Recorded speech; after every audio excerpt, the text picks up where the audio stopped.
오늘은 100배 결실의 비결이라는 제목으로 말씀을 드립니다. 이 제목은 제가 우연찮게 이 기사를 통하여서 접하게 된 그러한 문구입니다. 전북 고창의 포도 농장의 이 주인이 인터뷰 가운데 이런 이야기들을 하더라고요. 몇 년 전에 슈퍼포도 탄생이라는 그 제목으로 한 기사가 난 적이 있습니다. 포도나무 한 그루에서 3,500개의 송이가 열렸다라는 것입니다. 엄청나죠? 그 인터뷰를 하는데 인터뷰 당시 작년에는 3,000개가 열렸고 올해는 3,500개가 열렸고 내년에는 4,000송이가 열릴 것 같다라는 그러한 이야기를 하더라고요. 기자가 묻습니다. 비결이 뭡니까? 그랬더니 웃으면서 이렇게 이야기를 하더라고요. 포도나무가 가진 유전적 능력을 최대한 발휘할 수 있도록 저는 환경을 조성을 했습니다. 사람이 편한 농사법을 버리고 나무가 원하는 방식대로 농사를 했습니다. 나무에게 스트레스를 주면서 열매만 많이 맺으라고 강요하는 농사법이 아니라 저는 나무 스스로 행복감을 느낄 수 있는 그러한 농사법을 택하여서 오랫동안 했습니다. 그것이 비결입니다. 제가 포도 농사를 하지 않아서 그것이 정확히 어떤 것을 의미하는지는 잘 알지는 못하지만 문구 하나가 제 마음에 참 와닿습니다. 포도나무가 가진 유전적인 능력을 잘 발휘할 수 있는 환경을 조성을 했더니 그 능력으로 인하여서 다른 포도나무에 비해서 100배의 결실을 맺게 됐습니다. 그것이 비결입니다. 라는 그 말이었습니다. 분명히 하나님께서 그 포도나무 안에 그러한 능력을, 유전적인 능력을 심어 놓았고 환경이 잘 맞으니까 100배의 결실을 맺게 되어지는 놀라운 풍성함이 있었다라는 그 말을 보면서 사람의 인생도 그러하지라는 생각이 들었습니다. 성경을 보면요, 하나님께서는 저와 여러분의 삶 가운데 풍성함을 누릴 수 있도록 그렇게 계획하셨고 인도하기를 원하신다라는 것입니다.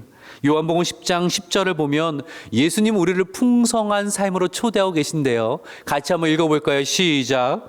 내가 온 것은 양으로 생명을 얻게 하고 더 풍성히 얻게 하려는 것이라. 아멘. 여기서 말씀하시는 풍성함이라는 것은 그 세상이 말하고 있는, 보여주고 있는 그런 물질적인 풍요는 아닐 수도 있습니다. 하나님을 잘 믿는다고 어려움이 항상 비껴가는 것은 아닙니다. 하나님을 의지한다고 세상의 모든 일들에 다 성공하는 것은 아니더라고요. 하나님을 잘 믿고 하나님을 의지하고 기도하지만 때로는 어려움을 겪을 때가 분명히 있습니다. 신앙과 어떤 물질적인 풍요 또는 사회적인 성공, 이 신앙과 그러한 것들이 꼭 비례하지는 않는 것을 우리는 보게 됩니다. 오늘 말씀하는 풍요라는 것은 세상이 보여주는 풍요와 일치하지 않습니다. 성경이 말씀하시는 풍요는요, 주님이 주시는 생명을 풍성히 누리는 것에 있다라는 거예요. 주님이 주시는 생명을 풍성히 누린다는 것이 구체적으로 그것 자체가 눈에 보이진 않지만 주님이 주시는 생명을 풍성히 누릴 때에 나타나는 현상이 있습니다. 기쁨과 평강을 잃지 않는다라는 것입니다. 로마서 5장 3절을 보면요, 바울이 신기한 말을 합니다. 우리가 환난 중에도 뭐 한다고요? 즐거워한다라고 말씀합니다. 환난을 즐거워한다라는 게 아니에요. 환난을 고난을 즐거워하면 좀 이상한 겁니다.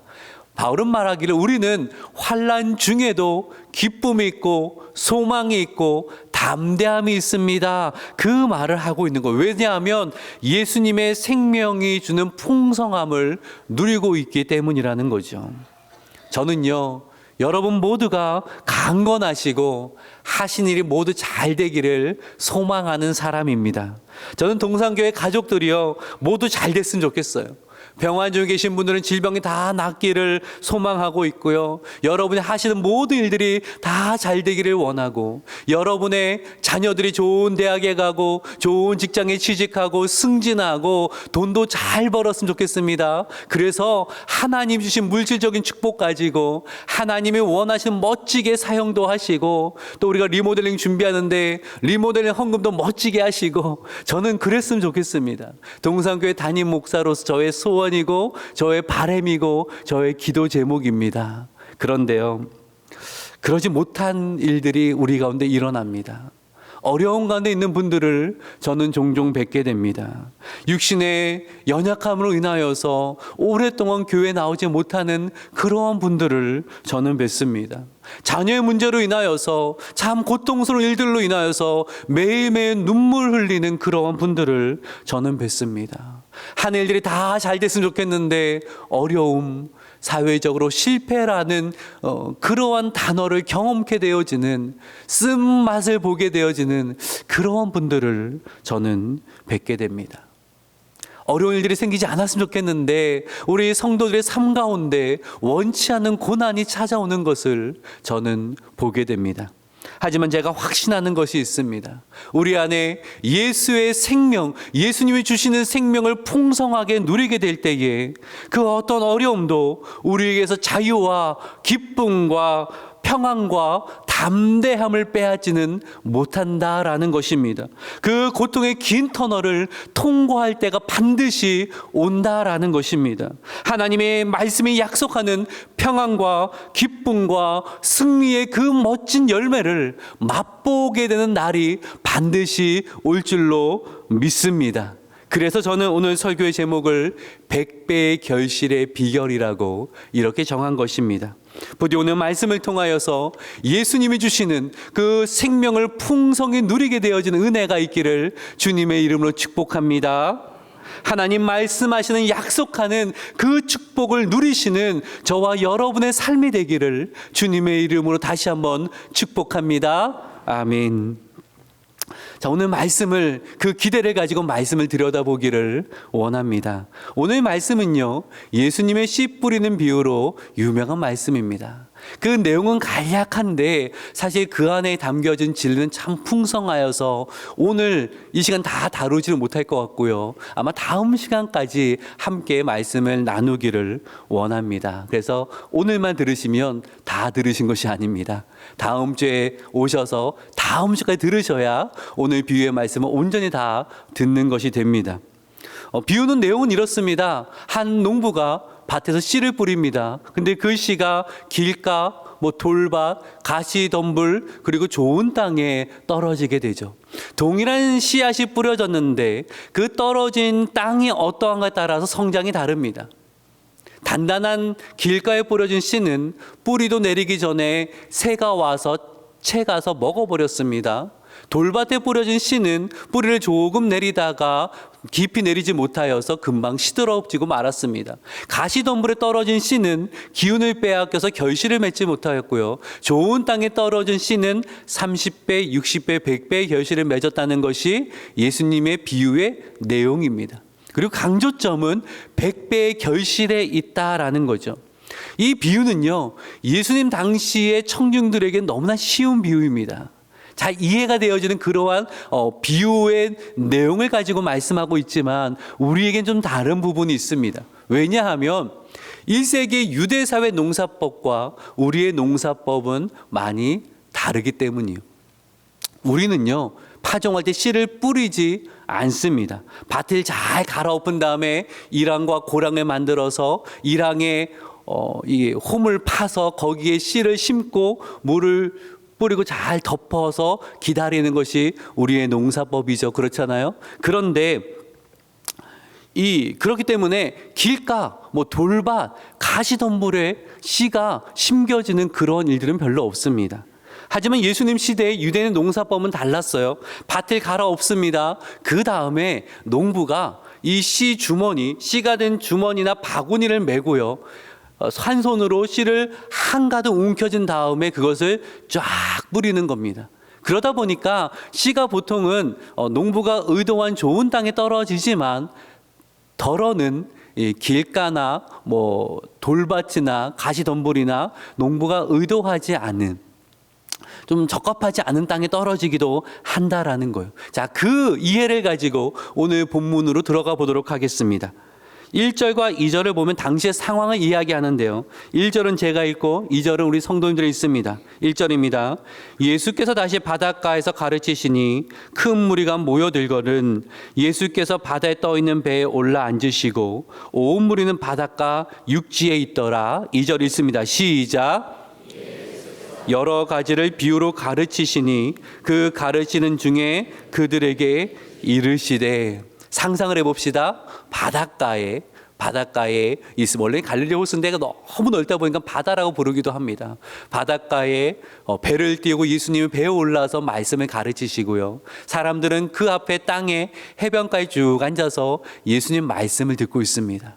예수님이 여러 가지를 가르치는 중에 한 비유인데, 마가복음에서 예수님의 가르침의 주제는 항상 하나님 나라입니다.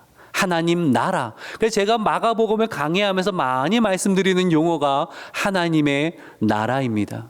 하나님의 나라가 어디에 있습니까? 하나님의 나라는 눈에 보이는 어떤 그곳이 아닙니다. 하나님 나라 영토가, 경계가 분명하게 그어져 있지 않습니다. 왜냐하면 하나님의 나라라는 개념은 하나님의 다스림이 있는 곳이라는 개념이거든요. 하나님의 다스림이 있을 때에 그곳에는요, 하나님 주신 기쁨과 평안과 회복이 충만하게 경험되어진다라는 거예요. 예전에 한 권사님에게 연락이 왔습니다. 목사님, 저 암 진단을 받았습니다. 그 소식을 듣고 너무 놀라서 바로 이제 권사님 댁에 달려갔어요. 달려가면서 마음이 너무 안 좋습니다. 아니, 어떻게 하나, 뭐라고 말씀을 드릴까? 건강하신 분이 갑자기 암 진단을 받았으니 얼마나 상심이 크실까? 젊은 목사가 뭐라고 말씀을 드려야 될까? 여러 가지 생각을 하면서 기도하면서 갔는데, 권사님을 딱 뵀는데요. 아니, 권사님 얼굴이 너무 환한 거예요. 목사님 하면서 환하게 웃으면서 저를 맞이해 주시는데 순간 좀 헷갈렸습니다. 내가 잘못 들었나? 암이 아니라 다른 이야기를 하시는 건가? 좀 이렇게 눈동자가 좀 흔들렸나 봐요. 권사님이 제 표정을 딱 보시고 제 마음을 읽으셨는지, 목사님, 저 암 맞습니다. 암 진단 받은 거 맞습니다. 그런데 이야기를 하는데요. 물론 그 마음에 왜 걱정이 전혀 없을 수 있겠습니까? 왜 두려움이 전혀 없을 수 있겠습니까? 그런데 그 얼굴 표정을 보니까요, 그 하시는 말씀을 들으니까 이분이 암 진단을 받은 건지, 이분이 좋은 일이 있는 건지 분간이 안 될 정도로 그 얼굴이 환하여서 담대한 가운데 그렇게 말씀을 하시는 거예요. 목사님 걱정하지 마십시오. 목사님 걱정하지 마십시오. 제가 위로를 받더라고요. 어떻게 그럴 수가 있을까요? 그 권사님의 10년 가운데 하나님의 나라가, 하나님의 다스림이 임하였다라는 거예요. 그러니 세상이 주는 근심과 걱정과 두려움은 사라지고 주님이 주시는 평강이 그 마음 가운데 가득하게 되었다는 거예요. 요한복음 14장 27절의 말씀을 같이 한번 읽어볼까요? 시작. 너희에게 끼치노니 곧 나의 평안을 너희에게 주노라. 내가 너희에게 주는 것은 세상이 주는 것과 같지 아니하니라. 너희는 마음에 근심하지도 말고 두려워하지도 말라. 아멘. 예수님 말씀하십니다. 내가 너에게 평안을 준다. 하나님의 나라가 10년 가운데 임할 때에, 하나님의 다스림이 그 10년 가운데 임할 때에 너희가 평안을 경험하게 될 것이다. 그때 근심도 사라지고 두려움도 사라지고 평안을 누리게 될 것이다 라고 약속하셨다라는 것입니다. 예레미야 29장 11절부터 13절의 말씀을 볼까요? 11절은 제가 있습니다. 여호와의 말씀이니라. 너희를 향한 나의 생각을 내가 아나니 평안이요 재앙이 아니니라. 너희에게 미래와 희망을 주는 것이니라. 우리 12절 13절 같이 있습니다. 시작. 너희가 내게 부르짖으며 내게 와서 기도하면 내가 너희들의 기도를 들을 것이요 너희가 온 마음으로 나를 구하면 나를 찾을 것이요 나를 만나리라. 아멘. 저와 여러분을 향한 하나님의 생각은 평안이요 희망이라고 말씀을 합니다. 너희가 나를 찾으면 내가 너희를 만날 것인데, 너희 10년 가운데 하나님의 나라가 임하면, 하나님의 다스림이 임하면 너희가 그 담대함을, 그 평안을, 그 희망을 너희가 누리게 될 것이다 라고 약속하고 계신다라는 거죠. 저는 요즘 동산교회에 오셔서 예배하는 성도님을 통하여서 또 새가족과의 만남을 통하여서 이런 말씀을 참 많이 듣습니다. 목사님, 교회 와서 예배하고 나면, 목사님 설교를 듣고 나면 참 마음이 평안해집니다. 왜 그런지 아세요? 목사에게 능력이 있어서가 아닙니다. 목사가 전하는 하나님의 말씀의 능력인 줄로 믿습니다. 아멘. 하나님 말씀의 능력이 있어서요, 마음의 평안을 줍니다. 상처를 치유합니다. 용기를 줍니다. 그리고 새 힘을 줍니다. 때로는요, 질병이 나음받는, 고침받는 은혜가 있기도 하다라는 거예요. 간혹 제가 말씀을 전하고 기도회를 인도하고 나서 나중에 듣게 된 감사한 이야기를 들을 때가 있는데, 목사님 말씀 듣고 기도할 때요, 제 병이 나음을 경험했습니다. 그 고통이 다 사라졌습니다. 누가 하는 거예요? 제 능력으로 하는 거라면 제가 원하는 분 다 나아돼요. 제가 원하고 제가 고침받기 원하는 분들, 동성교회 모든 환자들은 다 나아돼요. 근데 제가 하는 게 아니거든요. 하나님의 말씀이 역사하실 때가 있어요. 하나님의 말씀이 그렇게 역사하여서 질병을 고치는 놀라운 은혜가 나타날 때가 있다라는 것입니다. 저는 다만 기도하며 올라갈 뿐이에요. 하나님, 오늘 제가 말씀을 전할 때, 부족한 종이 기도회를 인도할 때에 하나님의 치유의 능력이 나타나게 하여 주시옵소서. 하나님이 만져주시옵소서. 말씀의 능력을 경험하게 하여 주시옵소서. 저는 다만 기도하며 이 자리에 설 뿐이라는 거죠. 사랑하는 여러분, 꼭 기억하십시오. 여러분의 10년 가운데 하나님의 나라가 임할 때에 평안을 경험하고 기쁨을 누리게 될 줄로 믿습니다.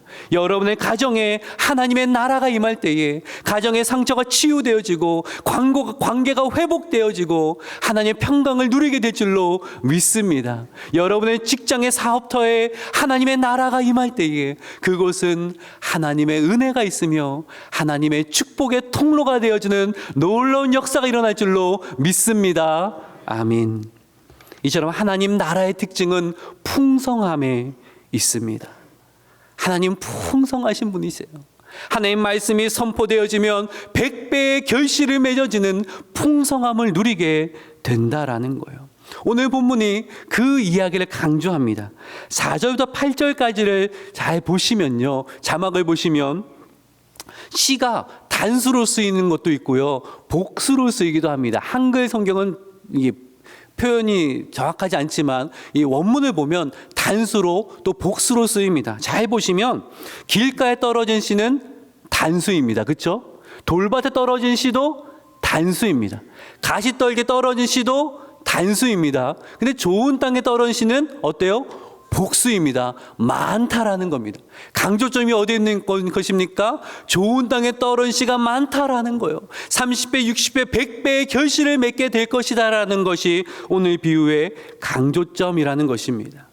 사랑하는 여러분, 하나님의 나라는 임하였고 확장되고 있고 완성될 것입니다.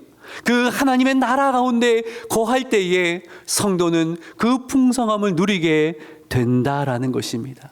100배의 결실을 맺는 것 같은 그 풍성함을 삶 가운데 누리게 된다라는 거예요. 어떤 성도는 그 풍성함을 누리며 살아가고요, 또 어떤 분은 그러지 못하는 것을 저는 보게 됩니다. 오늘 총동원 주일이잖아요. 우리와 함께 신앙생활 하시다가 여러 이유로, 사정으로 인하여서 나오지 못하신 분들이 위에서 오늘 우리가 그동안 한 달간 기도하였고 또 선물도 전하기도 하였고 또 오늘 그렇게 오신 반가운 얼굴들이 있습니다. 저는 이 날을, 오늘 이 시간을 준비하면서 기도했습니다. 하나님, 오늘 예배에 참석한 모든 분들이 하나님 나라를 맛보게 하여 주시옵소서. 하나님 풍성한 은혜가 그 10년 가운데 임하게 하여 주시옵소서. 세상에 경험하지 못하였던 그 평강이, 그 치유가, 그 회복이 오늘 예배를 통하여서, 오늘 말씀을 통하여서 하나님 경험되지게 하여 주시옵소서. 간절히 기도하며 이 자리에 섰습니다. 그리고 그 은혜가 오늘 이 예배 시간에 임할 줄로 믿습니다. 아멘. 100배의 결실을 맺는 비결이 제목이잖아요. 그럼 그 비결이 뭔지를 말씀을 드려야 되는데 듣는 것에 있습니다. 오늘 말씀 3절과 9절 말씀 볼게요. 3절 한번 같이 읽어볼까요? 시작. 들으라, 씨를 뿌린 자가 뿌리러 나가서. 예수님 오늘 비유를 말씀하실 때 첫 시작을 들으라라고 하셨어요. 그리고 비유를 마무리하면서 결론을 뭐라고 하셨습니까? 9절 말씀 있습니다. 시작. 또 이르시되 들을 귀 있는 자는 들으라 하시니라. 결론은요, 들을 귀 있는 자는 들으라는 것이 결론입니다. 하나님 말씀은 들을 귀 있는 자에게 들리고 그래서 능력으로 역사하게 될 것이라는 것이 이 비유의 초점입니다. 들을 귀에 관한 좋은 이야기가 하나 있더라고요. 2007년 1월 12일 금요일 오전 8시였습니다. 미국 워싱턴 DC의 한 지하철역에서 지금 보시는 사진처럼 한 허름한 옷을 입은 남자가 바이올린을 꺼내서 연주를 하기 시작했습니다. 미국 가시면 이런 거리의 연주가들을 종종 보실 수 있거든요. 그런데 이 연주가는 좀 특별한 사람이었습니다. 바이올린을 들고 있는데 이 바이올린의 가격이 30억 정도. 한 10명은 놀라시는데 나머지 다 강심장이에요. 뭐 30억 돈이냐, 뭐 그거 내일 내가 뭐 이런 마음으로 들으시는지. 당시 30억이 넘는 엄청난 비싼 바이올린이고요. 이 바이올린을 연주하는 사람은 그냥 무명의 사람이 아니라 당시 미국인이 가장 사랑하는 바이올린 연주가 그 그래미 어워드를 수상하였고 좀 세계적 명성이 높은 그 연주가 조슈아 벨이라는 연주가였습니다. 불과 이틀 전에 보스턴에서 연주를 했었는데 그 당시에요. 그의 콘서트 티켓은 당시에 가장 싼 티켓이 13만 원이었어요. 그런데 바로 매진되어서 쉽게 들을 수 없는 그러한 연주입니다. 이 조슈아 벨이 지하철역에서 40분간 연주를 했습니다. 이 특별한 공연은 대중들의 일상 속에서 우연히 위대한 연주로 예수를 접하게 될 때 어떠한 반응이 나타나는가 그거였어요. 사진 그만 보여줘도 됩니다. 네, 제 얼굴을 좀 보시죠. 네. 이를 기회가 워싱턴 포스트는 조슈아 벨의 연주로 인해 사람들이 많이 몰려들어서 혹시 큰 혼란이 생기면 어떨까나 걱정을 많이 했다고 합니다. 그런데요, 그런 걱정은 기우에 불과했어요. 조슈아 벨이 그 40분간 아름다운 위대한 연주를 하는 동안 한 1000명의 사람이 지나갔는데요, 멈춰서서 그의 연주를 들은 사람은 7명에 불과했다라고 합니다. 그 연주가 끝나고 박수를 치는 사람은 아무도 없었대요. 이 거래 연주가를 보면 훌륭한 연주를 들으면 사람들이 그 케이스에, 바이올린 케이스에 이제 돈을 주기도 하는데 그렇게 받은 돈이 불과 3만 원 정도밖에 안 되었다라는 겁니다. 만일 조슈아 벨이 멋진 옷을 입고요, 그리고 그의 이름을 딱 내걸고 연주를 했더라면 수많은 사람들이 몰려들었을 것입니다. 그렇죠? 그 위대한 연주를 일상의 자리에서 그렇게 들은 것을 기뻐하며 자랑하며 또 사람들에게 야, 얼마나 좋았는지 아냐 그렇게 말하고 다녔을 것입니다. 그런데요, 그 연주, 훌륭한 연주가 40분간 연주되고 들리고 있었지만 그 연주를 들을 귀가 없었기 때문에, 그 연주를 들을 귀가 없었기 때문에 그 연주가 주는 풍성함도 누리지 못했다라는 거예요. 그 이야기를 듣는데 오늘 어쩌면 우리 성도들의 모습이 아닐까, 저의 모습이 아닐까라는 생각이 들더라고요. 요즘 말씀은 얼마나 쉽게 접할 수가 있습니까? TV를 틀고 돌리면, 기독교 방송을 틀면요, 하루 종일 말씀을 들을 수가 있습니다. 유튜브 방송을 통하여서 한국의 정말 뛰어난 그 설교가들의 설교를 언제든지 들을 수가 있습니다. 말씀이 넘쳐나는 시대입니다. 근데요, 사람들은 말합니다. 풍요성의 빈곤이라고. 풍요성의 빈곤이라고. 말씀이 넘쳐나는 시대에 정작 개인은 말씀의 풍요로움을 느끼지 못하고 있다라는 거예요. 말씀이 주는 풍성함을 경험하지 못한다라는 것입니다. 말씀이 주는 열매를 맺지 못하고 살아간다라는 거죠. 말씀이 주는 기쁨과 평강과 담대함을 누려야 되는데 그러지 못하고 두려워하고 염려하고 근심하고 낙심하고 그렇게 살아간다는 거예요. 말씀이 들리는데 그 말씀이 내 심령을 변화시키지 못한다라는 거예요. 왜 그럴까요? 왜 그럴까? 오늘 본문은 말씀합니다. 우리에게 질문합니다. 당신에게는 들을 귀가 있습니까? 들을 귀가 있습니까? 듣는 것은 그냥 단순한 행위가 아니에요. 듣는 것은 듣는 자의 존재의 문제입니다. 듣는 자의 마음의 문제라는 거예요. 여러분, 누군가의 말이 잘 들릴 때가 어떤 때요? 그 사람을 참 너무 사랑할 때, 그 사람을 참 의지할 때에, 그 사람이 너무나 필요할 때에 그 사람의 말이 참 잘 들립니다. 마음에 새겨집니다. 하나님의 말씀이 언제 잘 들릴까요? 하나님을 정말 사랑할 때입니다. 내 삶에 하나님이 너무나 필요할 때입니다. 하나님 없이는 살아갈 수 없음을 고백할 그때에 말씀이 내 안에 들어온다라는 거죠. 저는 오늘도 말씀을 전하고 있습니다. 오늘도 저는 말씀의 씨를 뿌리고 있습니다. 그리고 저는 기도합니다. 저와 여러분 모두에게 하나님 말씀을 들을 귀가 열리게 하여 주시옵소서. 여러분, 이왕 신앙생활 하시는 거잖아요. 이왕 신앙생활 하시는 거, 하나님 나라의 풍성함을 누려봐야 되지 않겠습니까? 말씀의 능력을 맛봐야 되지 않겠습니까? 100배의 결실을 맺는다는 건 무엇인지 내 삶 가운데 한번 누려봐야 되지 않겠습니까? 그리고 자신 있게 말할 수 있어야죠. 하나님 믿음이 이렇게 좋습니다. 예수 믿음이 이렇게 좋습니다. 하나님 말씀이 이렇게 단 것입니다. 내가 경험하고 이야기할 수 있어야 되죠. 오늘 오랜만에 오신 분이 계신데 오늘 이 자리에서 하나님 말씀의 단맛을 누리게 되었으면 좋겠습니다. 이 말씀이 여러분 심령에 들어가고 여러분의 귀가 열려서 이 말씀이 주는 그 결실을 맺게 됐으면 좋겠습니다. 그래서 마음이 회복되어지고 신앙이 회복되어지고 믿음의 능력이 회복되어지는 그 축복이 있기를 간절히 소망합니다. 말씀을 정리합니다. 오늘 두 가지 중요한 진리를 말씀드렸습니다. 첫 번째 문장으로 요약을 해볼까요? 시작. 나라는 풍성합니다. 하나님 나라는 풍성합니다. 우리 하나님은 손이 크신 분이에요. 우리 하나님은 한 번 주면 조금 주는 분이 아니라 풍성하게 부어주시는 분이세요. 하나님의 나라가 임하면 하나님의 은혜와 복이 임하는데 조금 임하는 것이란 풍성하게 임하게 된다라는 것입니다. 그러기에 여러분의 심령에, 여러분의 가정에, 여러분의 직장과 여러분의 삶의 터전에 하나님의 나라가 임하게 되기를 바라고 기도하시기를 주님의 이름으로 축복합니다. 아멘. 두 번째 한번 읽어볼까요? 시작. 들을 귀가 있으면 100배의 결실을 봅니다. 우리에게 들을 귀가 있어야 됩니다. 들을 귀가 있어야 됩니다. 귀가 열려야 되는 것입니다. 나의 귀는 내 마음의 상태입니다. 하나님을 사랑하는 마음이, 하나님을 사모하는 마음이, 하나님 향한 순전한 마음이 내 마음에 회복되어져야 한다라는 것입니다. 언젠가 한 노권사님을 신방을 하는데 그분은요 참 어려운 시대를 사셨기 때문에 한글도 다 제대로 깨우치 못한 분이세요. 다 알지 못하세요. 그런데요 지식은 많지 않은데 하나님의 말씀을 순전한 마음으로 받는 지혜는 있는 것입니다.